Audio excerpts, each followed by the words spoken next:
În sfârșit a venit ziua cea mare în care trebuie să mă mut și eu la casa mea, să stau și eu singur, să îmi achiziționez o locuință. Deci nu se mai poate. Așadar, bine v-am găsit la prezentarea noului meu apartament.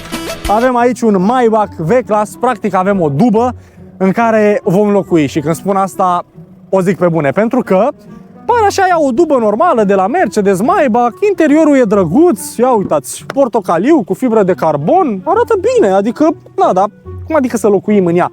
Păi simplu, pentru că în spate aici avem apartamentul la propriu. Fiți atenți ce avem aici! Bine v-am găsit la noua mea încăpere. În primul rând, hai să închidem ușa, apăsăm pe butonul ăsta să facem și noi întuneric și să nu ne tragă curentul cu termopanele, cu toate astea de la noua mea casă. Steluțe în plafon, lumini ambientale, toate aceste lucruri se controlează de aici din tabletă. Vedeți că avem o grămadă de chestii. În primul rând, TV control, avem Dita Mai TV-ul acolo unde ne putem juca FIFA și ca să vă arăt că ne putem juca FIFA și nu e doar așa un clip de pe YouTube, bine, asta chiar e un clip de pe YouTube, dar avem și un PlayStation 5 integrat. Așadar, dacă mergem la locurile de depozitare și apăsăm pe butonul ăsta secret, ia fiți atenți, tată, ce iese de aici din scaun, maneta de PlayStation 5. Ia uite-o, fix asta e, PS5, albă frumos, ai și PS-ul acolo în scaun, o să vi-l arăt imediat și poți să te conectezi la televizor, să te joci ce joc vrei tu, adică hai să fim serioși, frate, că la unii la ei acasă așa ceva și eu am în mașină. E frumos, n-am ce să zic. Avem și perdeluțele, care tot așa sunt electrice, putem să le mutăm de aici. Luminile ambientale și steluțele în plafon le mutăm de la Lights. Ia fiți atenți. Avem roșu, verde, albastru, galben, mov, cian, alb, de toate. Eu o să le las pe alb ca să ne înțelegem mai ușor. Până și Starlight-ul putem să-l modificăm. Ia uitați, acum este pornit, bam! Acum este oprit, avem și comete căzătoare, așa cum v-am prezentat și la mașina mea. Table control, ia fiți atenți. În caz că ne e foame, vrem să mâncăm ceva, se deschide de aici măsuța electrică. Avem și pe partea aia, bineînțeles.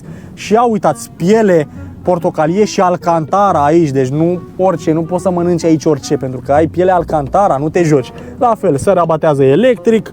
Cotieră cu un loc de depozitare unde poți să-ți ții telecomanda de la televizor sau telecomanda de la steluțele de pe plafon. Masaj în scaune, răcire în scaune, încălzire în scaune. Deci hai să fim serioși, ne mai lipsea încălzire în pardosea și aia era totul. Sistem audio de la Burmaster, pentru că trebuie să auzim FIFA-ul ăsta și muzica pe care o vedem pe televizor să se audă ca lumea. Și apropo, lucrul meu preferat la televizor, ia fiți atenți, să dăm aici pe TV control și din momentul ăsta, dacă vrem și noi să vedem pe unde ne aflăm, bam, lăsăm televizorul în jos și de aici vedem șoferul, vedem pe unde ne aflăm, vedem cum circulă mașina.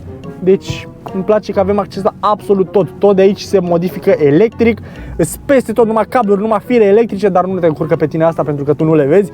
Ia uitați, frumos, portocaliu cu fibră de carbon, perdeluțe negre ca să nu avem lumină înăuntru. Bineînțeles că poți să le și deschizi dacă vrei să vezi pe geam, dar noi nu avem nevoie de chestia asta. Pernița mea preferată de Maybach, care este foarte confortabilă, deci aici poți să te culci, scaunele astea se ridică și la picioare ca să stai cu picioarele întinse.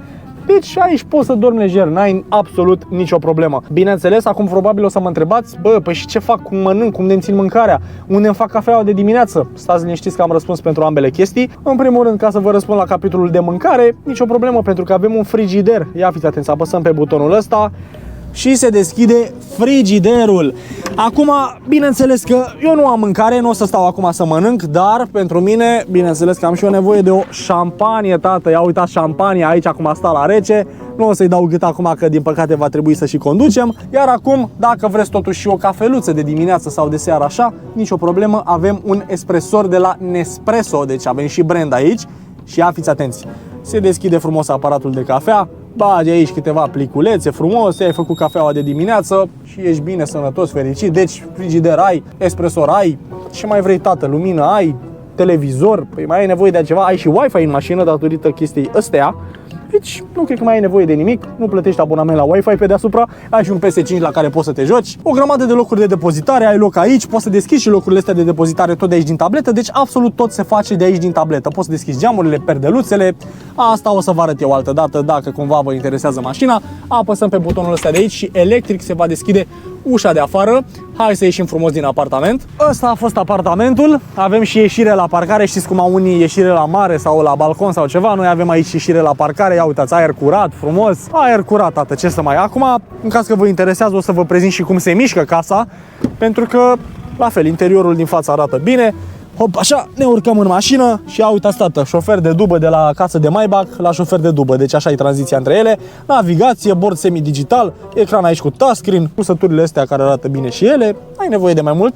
Pentru că aici stă șoferul, aici în dreapta loc, nicio problemă, până și aici e plafon negru. Aici, din păcate, nu avem steluțe, dar nu te interesează pe tine, că steluțele importante sunt în spate. Bun, și acum, lăsând gluma la o parte, în caz că vă întrebați, bă, de ce aș cumpăra așa ceva, de ce aș vrea să merg cu așa ceva, în primul rând, această mașină este foarte, foarte utilă pentru un anumit public. Dacă ești un om de afaceri sau dacă ești un artist ceva și ai de făcut drumuri prin țară, la concerte, la ședințe, la mai știu eu ce, această mașină este foarte potrivită. Vedeți că și numărul aici, VIP, pentru persoanele VIP. Deci în spate trebuie transportat un om important. Părerea mea, cel mai bine pentru artiști, pentru că acum cum e perioada cu balurile, cu toate concertele astea pe care trebuie să le facă oamenii care cântă, oamenii care prestează servicii de spectacole și mai așa, eu zic că le-ar sta foarte bine în spate, pentru că trebuie cumva să te transporti într-un confort, într-un lux. Ai și televizorul în spate care te ajută ca să treacă timpul mai repede în timp ce ajungi tu dintr-un județ în altul, să-ți faci tu cântările și mai știu eu ce. Deci eu zic că mașina asta se potrivește clar, pentru că orice artist care se respectă și orice om important trebuie să fie transportat în ceva luxos, în ceva confortabil, mai ales ca să nu ajungă obosit la destinație. Așadar, mașina asta cred eu că se potrivește la maxim. Pentru că, să fim serioși, este Mercedes, este Maybach, un brand care se respectă, un brand luxos. Așadar, ce să mai, v-am lăsat un număr de telefon aici pe ecran și în descriere unde puteți suna în caz că vă interesează această mașină. Nu este niciun fel de promovare, doar că a trebuit neapărat să vă arăt pe clip interiorul și locurile din spate la această mașină, pentru că este ceva unic. Eu, sincer, n-am mai fost într-o mașină de genul și am rămas surprins, cel puțin la faza cu PlayStation-ul sau cu televizorul, m-a dat gata, cel puțin pe mine. Sper că v-a plăcut clipul. Ăsta a fost Mercedes Maybach V-Class. Eu am fost Alexandru Cătălin. Nu uitați, dacă v-a plăcut clipul, puteți să vă abonați la canal și ne vedem data viitoare cu mai multe prezentări auto. Pa, pa!